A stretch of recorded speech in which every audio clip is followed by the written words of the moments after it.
Now, when you're cutting your fabric, you're going to cut, of course, on the wrong side. You're going to mark your pattern on the wrong side of your fabric. So you'll need to determine that one. This one's pretty obvious. You got a pretty print here on this side, and this side's pretty dull and boring. Right? Same is true with this one that's already been cut out, but it's got a really fun print there and a boring backside. So this is obviously the wrong side. So you're going to pick your wrong side. So I have decided that yes, indeed, this is the wrong side of my fabric. I know my grain line is running here and my cross grain's here. And I have been given this pattern because this pattern is basically, it is the front of your bag. So you can see that's the same size and shape as the front of your bag. It's also the same size and shape as the back of the bag. So we need to cut 2 of these out. Now the pattern also gives you added information. It does tell you that there is a grain line that is marked on your pattern. So that grain line, that straight line there with the arrows, denotes the grain line of your fabric. So I know that I'm going to lay this pattern down in the same direction, up and down, as my grain line. I also am told that I need to cut one front and I also need to cut another back. So I'm going to cut 2 pieces on this, and I'm going to add a 1-inch seam allowance, that's what that says, on all of the sides, around the bottom curve there and on the opposite side. So your final piece, when it's all marked and cut out, will look like that. You've got an inch seam allowance running around the edge, and it goes all the way around and around the bottom and around the side. We'll cut 2 of those out. So to do that, I'm going to take that pattern. I'm going to put it on my fabric. I'm going to leave extra around the edges because I know I've got to add that seam allowance.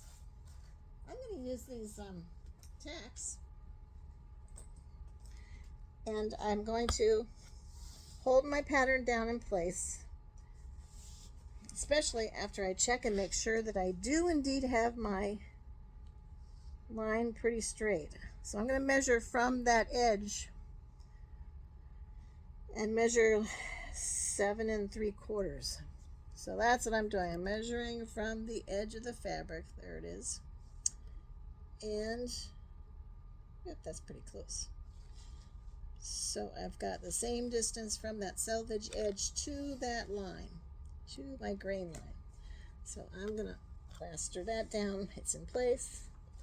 And then I'm going to take my pencil, which has already tried to leave me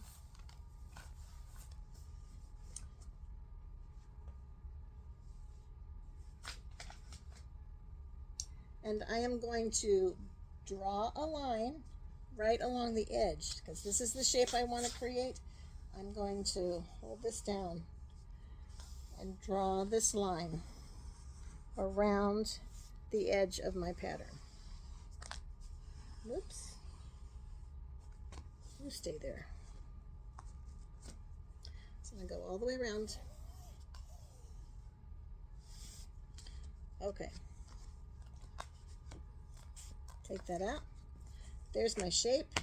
Now I'm going to add 1 inch worth of seam allowance because I've got my see-through. I know my see-through is 2 inches wide. There is an inch line there. From there to there is 1 inch. From here to here is a 1 inch.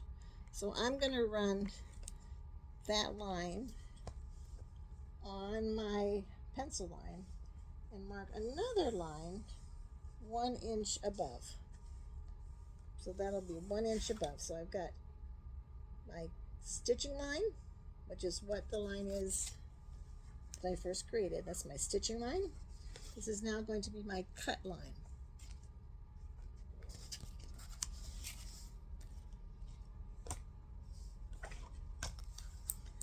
So there's my stitching line. And here's my cut line. And I'm going to continue that all the way around.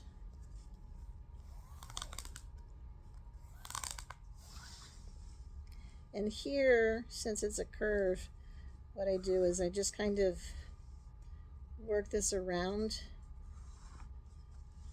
and just measure out like 1 inch at a time and kind of curve it around that cut edge, that stitch line edge. Okay. I'll do that all the way around.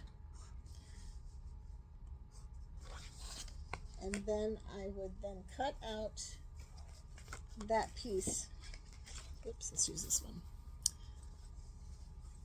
So it finishes like this. So I've got a piece that my pattern will sit in the center of, and then I have an extra inch around the sides. That's my seam allowance. And then I've cut that outside line, and I will end up with 2 of these, so do that twice.